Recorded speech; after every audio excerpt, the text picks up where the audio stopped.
Por este video, Este hijo de puta me pegó. hace ya 2 años no trabajo en medios de comunicación. Iba a empezar diciendo que ya no era periodista, pero he entendido que el ejercicio periodístico va más allá de trabajar en un medio de comunicación y que es algo que no he dejado de hacer desde entonces. Para este video, contrario a muchos otros, no tengo una estructura, no tengo un guión, simplemente me siento aquí a contarles la anécdota detrás del video y las consecuencias que trajo para mi vida profesional y personal. Ese video lo grabé y lo publiqué un 23 de junio del 2023. Por alguna extraña razón, pasaron todas esas situaciones y quedaron grabadas en cámara. Cuando llegué al canal y revisar el material, me di cuenta que había quedado y que era una reacción espontánea, chistosa, curiosa, que decidí compartir en mis redes sociales. En este mismo perfil de TikTok que había creado un año antes, producto de una temporada en la que no tuve trabajo y decidí emprender como un proyecto personal donde iba a contar historias, donde iba a investigar, donde iba a salir a la calle a hablar con la gente. Ese mismo día o al día siguiente yo me regresaba para Cúcuta a trabajar en un proyecto que estuve desarrollando junto a una productora audiovisual en mi ciudad, por lo cual yo no fui consciente ni viví las reacciones inmediatas o las consecuencias que trajo en mi entorno laboral. A mí de forma directa, nadie que fuera mi jefe inmediato, mis compañeros de trabajo o los directivos de ese espacio donde trabajaba se contactaron conmigo para llamarme la atención o para decirme que la práctica había estado mal.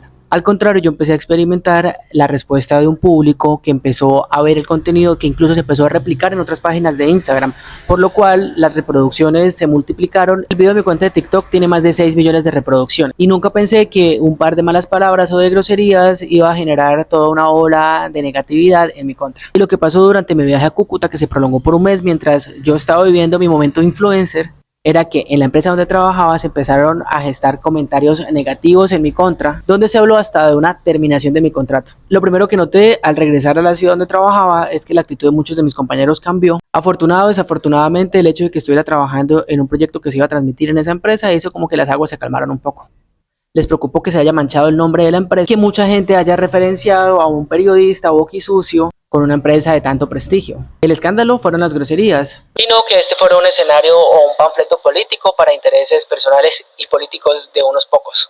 El ambiente se volvió demasiado hostil cuando también se empezó a mezclar con temas políticos de cara a las elecciones que iban a suceder en octubre de ese mismo año, donde terminé siendo instrumentalizado por quien era mi jefe inmediato, quien empezó a utilizarme para el cubrimiento del candidato al cual él estaba apoyando, ante lo cual no estuvo de acuerdo y me opuse en constantes momentos. La tensión que se vivía, la presión de que en cualquier momento un mínimo error que cometiera iba a ser el causante para que me despidieran y que se me utilizara para el beneficio personal de una persona que veía una oportunidad política, empezó a generar en mí un gran estrés laboral. Y como siempre, cuando una persona pone un límite, pasa a ser alguien problemático. Cuando puse ese límite, muchas personas se dieron cuenta y fueron testigos de la situación. Y la narrativa que se vendió de mí es que yo era una persona conflictiva, problemática, a la que no se le podía decir nada. En consecuencia de eso y por petición de mi jefe inmediato, yo terminé siendo trasladado nuevamente a mi ciudad natal. Al principio me opuse, luego estuve de acuerdo y luego decidí que era lo mejor por mi salud mental. Muchas personas que se pintaban como compañeros, unos más cercanos y otros amigos, decidieron darme la espalda. Decidieron poner una barrera conmigo y decidieron no apoyarme ante la situación, donde se reiteró esa narrativa de la persona conflictiva y problemática, grosera, que utilizaba muchas malas palabras y que no le importaba dejar el nombre de la empresa mal delante de todo el país. Y salí en un mar de lágrimas muy decepcionado de la hipocresía que se maneja en los medios de comunicación. Muchos que me decían que yo era un gran periodista y un gran talento que tenía esa empresa, cambiaron totalmente su actitud conmigo cuando la balanza se inclinaba del otro lado y el apoyarme significaría consecuencias negativas para ellos también. Yo finalicé mi contrato en diciembre. El siguiente año cambió la administración de esa empresa y muchas cuotas políticas salieron y otras entraron. Yo, afortunada o desafortunadamente, nunca tuve un padrino político, por lo cual no tenía una forma de continuar en esa empresa. Y esa etapa laboral para mí finalizó en diciembre del 2023. En enero del 2024 me llaman de un canal muy importante a nivel nacional al cual me presento a hacer una entrevista de trabajo.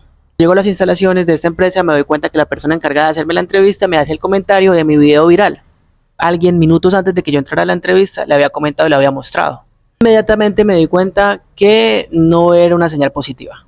Desarrollé la entrevista, era una muy buena oportunidad, era un espacio con el que soñé durante mucho tiempo, pero al salir de ese lugar sabía que a mí no me iban a llamar a trabajar ahí por cuenta de ese video. Semanas después toqué la puerta en otro medio de comunicación muy importante y aunque estaban muy interesados en mi perfil, por alguna razón, semanas después cuando volví y pregunté en qué iba el proceso, me dijeron que la vacante ya había sido ocupada por otra persona. Luego me presenté a otro medio de comunicación en Bogotá, donde viví durante más de 6 meses tocando todas las puertas que se pudieran, pero la respuesta siempre fue la misma. Producto de eso y al darme cuenta que estaba siendo contraproducente este contenido, decidí ocultarlo en mi perfil de TikTok. Todo el 2024 fue uno de los años más complejos a nivel profesional para mí. Empecé a experimentar la frustración, la decepción, el rencor, Y empecé a darme cuenta que muchas personas que habían posado como mis amigos ni siquiera me tuvieron en cuenta cuando tuvieron la oportunidad de brindarme un espacio laboral. Querían curarse de trabajar con una persona tan conflictiva, de compartir con una persona a la que no se le podía dar ninguna directriz, de darle la oportunidad a alguien que había dejado tan mal el nombre de X empresa. Entonces decidí seguirle apostando a mi proyecto personal en redes sociales, seguir publicando contenido, haciendo crítica, analizando ciertas situaciones. Sin embargo, es mucho más fácil hacerse viral por contenidos como ese, sin ninguna intención positiva más allá del entretenimiento. Porque las personas prefieren consumir contenidos mucho más digeridos. Yo he seguido insistiendo, he seguido intentándolo, he seguido publicando contenido, unas temporadas más constante que otras. No miento que en muchos momentos he decidido tirar la toalla y renunciar. Porque decidí no replicar esta narrativa de que yo soy una persona de malas palabras o grosera, porque pude haberme quedado con el personaje, pero decidí no hacerlo. Porque cuando publiqué el video fue algo inocente. No tenía detrás la intención de hacerme viral o crear un personaje de malas palabras. Porque desde los 18 años hago contenido en redes sociales, hablando de política, hablando de actualidad.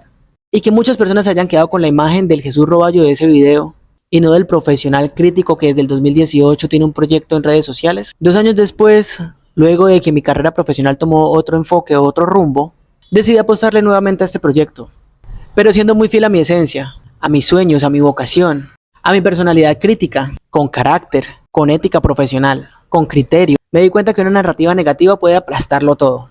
Ese error inocente se volvió más grande que mi trayectoria que apenas iniciaba. No me callaron, simplemente cambié de escenario. Yo hoy no dependo de ningún medio, de ninguna redacción, de ningún interés o objetivo político. Investigo, analizo y creo contenido independiente sobre la realidad, sobre la política, sobre conceptos de comunicación. Y entendí que mi vocación es mucho más fuerte que comentarios o que narrativas que han brindado sobre mí.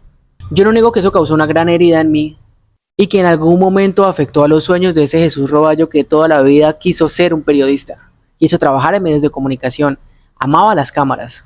No niego que me costó curarme esas heridas y salir adelante nuevamente, pero soy una persona resiliente, fuerte y que creció con grandes referentes de lo que significa salir adelante. Por eso, con o sin el apoyo de ciertas personas, yo seguiré desarrollando mi proyecto personal. Y espero contar con el apoyo de las personas que me siguen y las que van a llegar. Por eso decidí empezar este video con la reflexión de que ser periodista es más que salir en un medio de comunicación, y al final pues les estaba agradeciendo por apoyarme y por seguirme, por ver este video hasta el final. Se me acabó la batería del micrófono, gracias.